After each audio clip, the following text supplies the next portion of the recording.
Hi guys welcome to the new video. మనం ఈరోజు dragon డివరింగ్ మేజ్లో chapter 2 and 3 చూడబోతున్నాం. Last వీడియోకి అయితే చాలా అంటే చాలా సపోర్ట్ చేశారు. అలా ఈ వీడియోకి కూడా సపోర్ట్ చేస్తారని అనుకుంటున్నా. Let's start this video. Rasool పాస్ట్కి వచ్చాడన్న విషయాన్ని ఇంకా నమ్మలేకపోతున్నాడు. అప్పుడు ప్రొఫెసర్ అంటారు, నీకు ఇది నచ్చకపోవచ్చు, కానీ నీకు పనిష్మెంట్ ఇవ్వాలనేసి రసూల్ని క్లాస్ నుంచి బయటకు పంపించేస్తారు. తనకి అప్పుడు నమ్మకం కలుగుతుంది తన పాస్ట్కి వచ్చాడనేసి. తనను తాను గుర్తు చేసుకుంటుంటాడు. అసలు మ్యాజిక్ నన్ను ఇక్కడికి పిలిచిందా? నన్ను పాస్ట్‌కి రప్పించింది మ్యాజిక్కేనా? అసలు దాన్ని మ్యాజిక్ అని పిలవచ్చా? అని తనను తాను గుర్తు చేసుకుంటూ ఉంటాడు. అప్పుడు తనకి ఆ డ్రాగన్ చెప్పిన విషయాలు గుర్తుకొస్తుంటాయి. నీకొక ఛాన్స్ ఇచ్చానని చెప్తుంది కదా ఆ డ్రాగన్. ఆ విషయం తనకు గుర్తుకొస్తుంది. ఇది ఖచ్చితంగా అదే అయ్యుంటుంది అని ఆలోచించే లోపు తన దగ్గర ఆ చేతిలో ఉన్న ఉంగరం కనిపించకుండా పోతుంది. అది మార్క్ ఒకటే మిగులుతుంది. ఉంగరం కనిపించకుండా పోతుంది. తనకనిపిస్తుంది ఏమైనా అమ్మ నాకు హెల్ప్ చేసిందా? అంతలో ప్రొఫెసర్ బయటకొస్తారు క్లాస్ రూమ్ నుంచి. "నువ్వెప్పుడు నిద్రపోవు కదా! ఎందుకు ఈరోజు పడుకున్నావు?" అని అడుగుతారు. అప్పుడు రసూల్ సారీ చెప్పి, అంతలో ప్రొఫెసర్ మనం దీని గురించి మాట్లాడాలి. లంచ్ టైమ్‌లో నువ్వు ఫ్రీగా ఉన్నప్పుడు రా అని చెప్తారు. నేను నీకోసం వెయిట్ చేస్తున్నానని ప్రొఫెసర్ అంటారు. నాకు అర్థమైందని రసూల్ అంటాడు. రసూల్ తనలో తాను అనుకుంటాడు ఎంతకాలం అయింది ఇలా నేను సమస్యల్లో పడి, అయినా సరే ఇది నాకు నచ్చింది అని తను అనుకుంటాడు. రసూల్‌కి ఎవరో వెనక నుంచి కొడతారు. రసూల్ తిట్టుకుంటూ వెనక్కి తిరుగుతాడు. "ఎందుకు నువ్వు ఇంత రిలాక్స్‌గా ఉన్నావు" అనేసి ఆ స్టూడెంట్ ఏమో మళ్ళీ కొట్టబోతుంటాడు. ఇంతలో ఇంకో స్టూడెంట్ వచ్చి తనని ఆపుతాడు. "ప్రొఫెసర్ చూస్తున్నారు జాగ్రత్త" అని. ఎవరైతే ఆపుతున్నారో ఆ స్టూడెంట్ అడుగుతాడు. "నీకు నా నోట్స్ రాయమని చెప్పాను కదా! నువ్వైతే పడుకున్నావు" అని చెప్తుంటాడు. రసూల్ అనుకుంటాడు, "కోమా ఫెడ్రిక్ నువ్వు చావాలనుకోకపోతే నా వెనకాతలే బాత్రూమ్ దగ్గరికి రా" అని చెప్తుంటాడు. ఆ కోమా అన్నాడు. రసూల్ అనుకుంటాడు, అవును కదా! ఇవన్నీ నాకెప్పుడు జరుగుతుంటే అంతలో తనకి ఒక సిస్టమ్ నోటిఫికేషన్ లాంటిదొస్తుంది. ఏంటిది అని ఆలోచిస్తుంటాడు రసూల్. ఆ నోటిఫికేషన్‌లో ఏమనుంటుందంటే, బుల్లీయింగ్ నుంచి నువ్వు తప్పించుకో అని ఉంటుంది. వాళ్ళు నిన్ను బుల్లీ చేస్తున్నందుకు వాళ్ళ ముగ్గురికి నువ్వొక గుణపాఠం నేర్పించని ఆ మిషన్ ఉంటుంది. రివార్డ్ ఏమో లో గ్రేడ్ మ్యాజిక్ స్టోన్ అని ఉంటుంది. తననుకుంటాడు ఇదేమైనా ఇల్యూషనా అనేసి. అయితే ఇల్యూషన్ కాదా ఇది? తననుకుంటాడు. హే! ఏం చేస్తున్నావక్కడ? రావట్లేదా? అని అడుగుతుంటాడు మామ ఫెక్టరీ. నీకు తెలుసు కదా పారిపోవడంలో ఏ ఉపయోగం లేదని. మనం అకాడమీలో ఉన్నాం అని చెప్తుంటాడు. ఒకవేళ నువ్వు భయపడుంటే నువ్వలా చేయడానికి ట్రై చెయి. పారిపోతే ఏం జరుగుతుందో నీకు తెలుసు కదా! అని కామా ఫెడరిక్ చెప్తుంటాడు. రసూల్ మాత్రం సరే అయితే ఆ మిషన్ సంగతి మర్చిపోదాం. ఫస్ట్ వీళ్ళ సంగతి ఏదో చూద్దాం అని రసూల్ అనుకుంటాడు. కొన్ని సంవత్సరాలు మెర్సనరీ లైఫ్ గడిపాక చాలా మాన్స్టర్స్‌ని లేకపోతే చాలా మందిని ఎదుర్కొన్నా. వీళ్ళెంత నాకని రసూల్ అనుకుంటాడు. నువ్వు ఫైనల్‌గా రావాలనుకున్నావైతే. అంటే రసూల్ అంటాడు, అవునని అంటాడు. వీడేమైనా పిచ్చోడయిపోయాడా అనేసి ఇంకొక స్టూడెంట్ అంటాడు. తను కొట్టడానికొస్తాడు. రసూల్ డాచ్ చేసి తనకి స్టొమక్‌లో పంచ్ ఇస్తాడు. తను అక్కడే పడిపోతాడు. ఇంకో స్టూడెంట్ ఏమో తిడుతూ అరుస్తుంటాడు. అంతలో రసూల్ ఏమో తనను గూడా కొట్టి పక్కన పడతాడు. "నువ్వు మ్యాజిక్ యూజ్ చేయలేవు కాబట్టి 2, 3 ట్రిక్స్ నేర్చుకున్నావా? లేకపోతే మార్షల్ ఆర్ట్స్ నేర్చుకున్నావా?" అని హోమో ఫ్రెడరిక్ అంటుంటాడు. "అకాడమీలో మ్యాజిక్ యూజ్ చేయకూడదు. కానీ మన ఆర్టిఫాక్ట్ యూజ్ చేయొచ్చు కదా!" అని కొట్టడానికొస్తుంటాడు. ఇక్కడ ఆర్టిఫాక్ట్ అంటే మీకేమైనా డౌట్ రావచ్చు. ఏమీ కాదది. ఒక మ్యాజిక్‌తో క్రియేట్ చేసిన ఒక డివైస్ అనుకోండి. కానీ రసూల్ ఏమో బ్లాక్ చేసి తన చెయ్య విరగ్గొడతాడు. "నువ్వు మీ ఫ్యామిలీ ర్యాంకింగ్‌లో మీ బ్రదర్స్‌తో వెనక తొయ్యబడ్డావు. అయినా మీ ఫ్యామిలీ నిన్ను మూర్ఖుడని వదిలేసింది. నీ ఆపోనెంట్ స్ట్రాంగ్ అయితే వాళ్ళ దగ్గర నువ్వు తక్కువగా యాక్ట్ చేస్తావు. కానీ నీ ఆపోనెంట్ వీక్ అయితే మాత్రం నువ్వు వాళ్ళని బుల్లీ చేస్తావు. ఒక పీస్ ఆఫ్ ట్రాష్‌వి" అని తిడుతుంటాడు.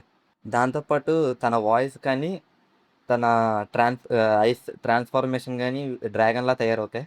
"నువ్వు నా ఫ్యామిలీని తిడుతుంటావా?" అని తనేమో కోప్పడి తనకి ఒక పంచేస్తాడు. తనింకా కోమాలోకెళ్ళిపోతాడు. తను వెళ్తూ వెళ్తూ ఒక డైలాగ్ చెప్తాడు. "నీకు చావాలని లేకపోతే ఇప్పటి నుంచి సరిగ్గా నడుచుకో" అని చెప్తుంటాడు. తనక్కడి నుంచి బయటకొచ్చి గోడకు చేరబడతాడు. నేనేమైనా ఎక్కువ చేశానా అని తను నీరసంగా అయిపోతాడు. నా కళ్ళు టైర్డ్‌గా అనిపిస్తున్నాయి అని తననుకుంటాడు. క్వెస్ట్ కంప్లీట్ అయ్యిందని నోటిఫికేషన్ వస్తుంది. నోటిఫికేషన్‌లో ఏమని ఉంటుందంటే, లోయెస్ట్ గ్రేడ్ మ్యాజిక్ స్టోన్ నువ్వు తినగలవా అని ఉంటుంది. తను ఆలోచిస్తాడు. నేను ఏమైనా దీన్ని తినాలా అని. ఇక్కడితో ఈ చాప్టర్ అయిపోతుంది. చాప్టర్ 3 అక్కడి నుంచే మొదలవుతుంది. తన మనసులో అనుకుంటాడు, ఈ స్టోన్‌ని నేను తినాలా అని. అయినా బార్బేరియన్ ట్రైబ్ కూడా రాళ్ళని తినరు. నేను దీన్ని తినాలా అని అనుకుంటాడు. స్టోన్‌ని తింటాడు. అది నోటిఫికేషన్ వస్తుంది.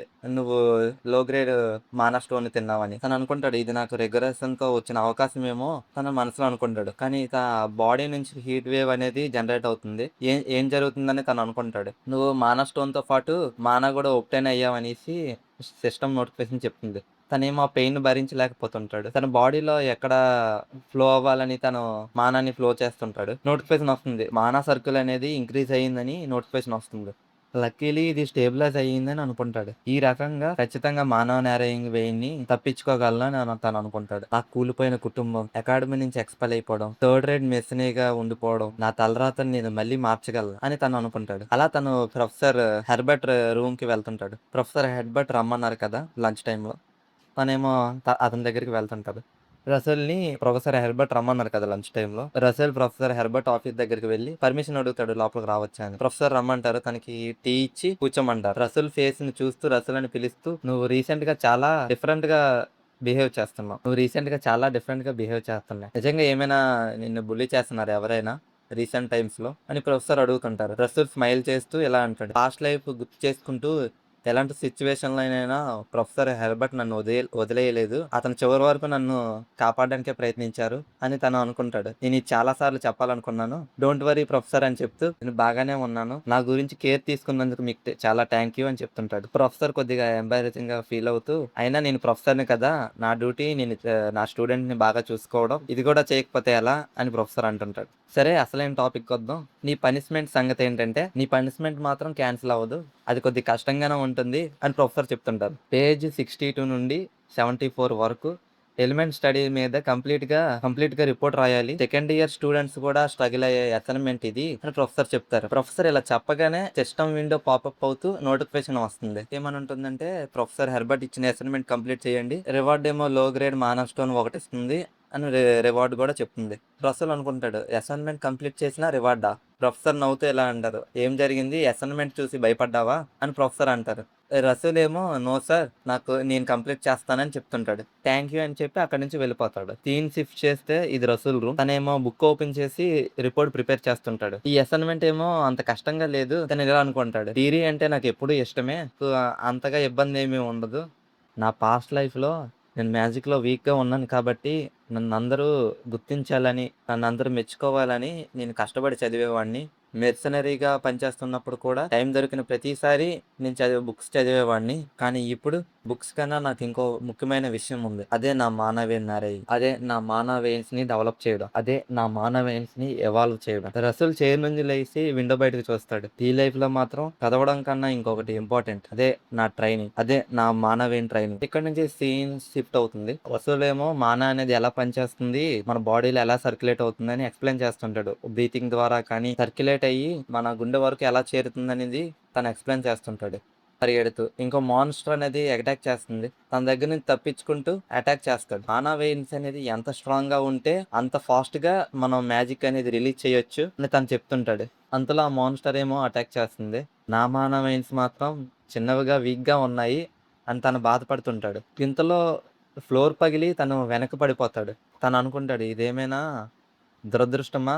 లేకపోతే ఇదేమైనా అదృష్టమా అని. తను లేచి చూసేసరికి తనేమో ఒక రియు రు తనేమో ఒక అండర్‌గ్రౌండ్ బిల్డింగ్‌లో ఉంటాడు. అక్కడేమో 2 బుక్స్ కనిపిస్తుంటాయి చాలా బ్రైట్‌గా. ఒక బుక్ పేరు 'ఓవర్‌వెయిన్' ఇంకో బుక్ పేరు 'విజార్డ్ బాడీ'. రసూల్ ఏమో చాలా డిటర్మినేషన్‌తో పరిగెడుతూ ఉంటాడు. రసూల్ ఏమో గ్రౌండ్‌లో ట్రైనింగ్ చేస్తూ ఉంటాడు పరిగెడుతూ. 'ఓవర్‌వెయిన్' అనేది ఫిజికల్ బాడీని ట్రైన్ చేస్తుంటే మానా వెయిన్స్ అనేవి పెద్దవిగా మారుతుంటాయి. విజార్డ్ బాడీ ఇది ఎలా పనిచేస్తుందంటే, విజార్డ్ బాడీ ఇది సింపుల్‌గా చెప్పాలంటే విజార్డ్ బాడీ అనేది మజిల్ టిష్యూస్‌ని మానా వెయిన్స్‌లో ఒక పార్ట్‌గా మారుస్తుంది. నీ బాడీని మానా హ్యాండిల్ సరిగ్గా చేసేలా, నీ బాడీని కంప్లీట్‌గా మానాని హ్యాండిల్ చేయగలిగేలా పర్ఫెక్ట్ వెజిల్‌గా ఇది తయారు చేస్తుంది అని తను చెప్తుంటాడు. ఇంకో విధంగా చెప్పాలంటే నీ బాడీని ఎంత బలంగా మారిస్తే నీ మానా వెయిన్స్ అనేది అంత బలంగా మారుతాయి. ఆ పాస్ట్ లైఫ్‌లో నేను అడల్ట్‌గా ఉన్నప్పుడు అది అంతగా పని చేయలేదు. కానీ ఇప్పుడు మాత్రం ఇది సరిగ్గా పనిచేస్తుంది. ఇది నా బాడీకి కరెక్ట్‌గా సూట్ అవుతుంది. ఇప్పుడున్న పరిస్థితుల్లో నేను సరైన రిజల్ట్స్‌ని ఇవ్వగలి నేనింక చేయలేనని తను అలసిపోతుంటాడు. ఈరోజు ఎక్సర్సైజ్ ఇప్పటితో అయిపోయింది అని అనుకుంటాడు. ఇప్పుడే కోస్ట్ కనిపిస్తుంది. మిషన్ ఏంటంటే ప్రాక్టీస్ ఓవర్ వెయిన్ అలాగే 5 కిలోమీటర్స్ పరిగెట్టాలి. ఇదేటి ఇప్పుడొచ్చింది ఇప్పటివరకు రాలేదు కదా! అని తను అనుకుంటాడు. రోజుకొకసారి నువ్వు ఇది ఓవర్ వెయిన్ ప్రాక్టీస్ చేయాలి ప్రతిరోజు అని చెప్తుంటది. నీ లెవెల్ బట్టి ఓవర్ వెయిన్ అనేది డిస్టెన్స్ పెరుగుతుంటది. ఎంత దూరం పరిగెట్టాలో అనేది నోటిఫికేషన్ వస్తుంది. కొంత లెవెల్‌కి రీచ్ అయ్యాక ఓవర్ వెయిన్ ట్రైనింగ్ అనేది ఇంక నువ్వు చేయవలసిన అవసరం లేదని నోటిఫికేషన్ వస్తుంది. ఏంటి నేనింత చేయాలా అని తను అనుకుంటాడు. ఇంత వేగంగా. ఏంటి నేనింత చేయాలా అని అనుకుంటాడు. ఏదైతే అది అయ్యింది. సరేలే పరిగెడతా అని తను అనుకుంటాడు.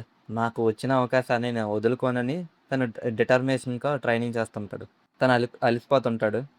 కొంత దూరం వచ్చాక ఇంకా కొంచెం దూరం ఉంది. ఇంకో కొద్దిగా చేస్తే అయిపోతుంది. నోటిఫికేషన్ వస్తుంది. కంప్లీట్ అయిపోయిందని. ఎలా అయితే ఏటి నేను సాధించాననేసి నేను ఒక్క స్టెప్ కూడా ఇంకా ముందుకు వేయలేనని అక్కడే పడుకుండిపోతాడు. తన బ్యాక్ సైడ్ నుంచి ఎవరో గమనిస్తుంటారు. "నువ్వు చాలా కష్టపడుతున్నావు రసూల్ రేమాండ్" అని తనంటాడు. ఇక్కడితో ఈ చాప్టర్ అయిపోయింది. మళ్ళీ నెక్స్ట్ చాప్టర్‌లో కలుద్దాం. Until then bye.